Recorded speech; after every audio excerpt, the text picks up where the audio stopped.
Life is cheap in Burma. That's what my father told me. The horror stories he encountered in Myanmar make me resolve to never go anywhere. What happened to Burma? I was thinking we could go on a family vacation together. Like, no. Dad refused severely. I'm serious. Go anywhere. It is not allowed in Myanmar. Remember when you were a teenager? Was I on a business trip for 3 months? He interrupted me again, and I sighed, and he nodded his head.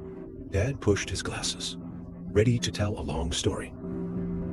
Under normal circumstances, men are not as crisis conscious as women. I don't have it. I'm looking for a job offer, and 2 colleagues. Jack and Phil went to Burma together. Dad sighed. I think my colleagues and I are a little relaxed. We passed the interview without a hitch. In a company we believe to be in good standing. The company worked for 3 months. The interviewer went out for a drink with us. He called himself Steve. Drunk full card in 3 distant lands.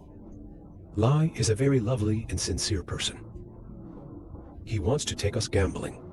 Then we got into a taxi together. Away from the city, far from civilization. He went on. As we stumbled out of the car, somebody grabbed our arm. Drive us to a run-down warehouse. Jack, Phil, and I. But Mayfair, he has always been a very stubborn man. Even if you're drunk, it will only exacerbate his irritable nature. I wish he would follow orders. Keep calm, but he didn't. He got into a fight with someone who had been rough on him. The other guy shot him. Shoot directly in the head. Jack and I screamed in horror. I threw up on the floor. Then Jack seemed to pass out. We were dragged into the warehouse, joined the factory team. There were all kinds of people on the team. We are all the same, all prisoners. Wire fraud. This was their main job in buying slaves. I was a sex scammer, but they have all kinds of businesses. And my job. Looking back, it still makes me sick. But I had to extort money from people. I would pretend to be a woman and flirt with strangers. Then I have to take pictures of these men committing crimes. You know what I mean? I threatened to release these explicit photos, send it to their friends and family. They have to keep paying us. They empty their victims' wallets until they have nothing. So those who try to escape were unsuccessful. They're not even meeting the goals that the manager wants them to meet. I see a man. I see I can't. I can't put it into words. They dismembered him. I still remember that person. Only one torso left. A sentence with no arms and no legs. Thrown outside to rot in the sun.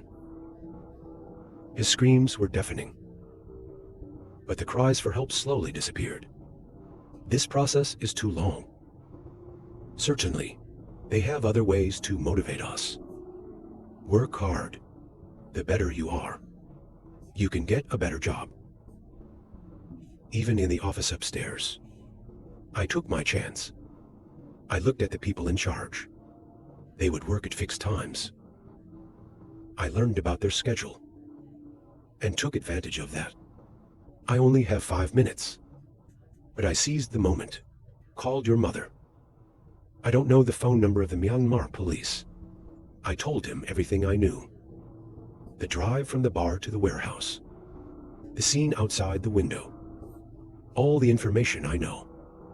And then, I went back to my desk before I was discovered. Then asked without a hoarse voice. Dad bowed his head in frustration. Your mother contacted the Burmese embassy.